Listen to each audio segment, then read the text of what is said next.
முஸ்லீம்கள் எப்படி அந்த தாய் பிள்ளை மாமச்சம் உறவா ரெட்டலைய பார்த்தது, அந்த உறவு கொண்டாடினது, அது எல்லாம் இப்ப பழைய மாதிரி கிடைக்குமா? அதிமுக பெல்ட்ல கேக்குறேன். இவங்களுக்கு நல்லாவே தெரியும். அதிமுக பெல்ட்டோ அதிமுக குடும்பமாவே இருந்தா கூட எப்படி சார் பிஜேபி இருக்கிற அன்னைக்கு ஓட்டு போடுவாங்க?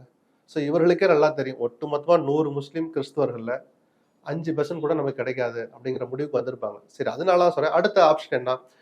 தென் மாவட்டங்கள்லயும் டெல்டாலையும் முக்குளத்தூர் நம்மளை விட்டு போயிட்டாங்களே, அவங்களை இழுக்கிறதுக்கு என்ன வழின்னு ஒன்று பார்க்கணும்.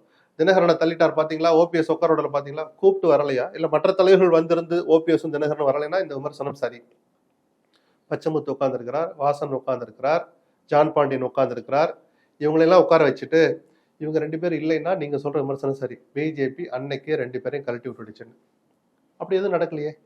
அன்னைக்கு அவருடைய ஒரே அஜெண்டா அதிமுகவை இழுத்து கொண்டாந்து பக்கத்துல உட்கார வச்சிடணும்.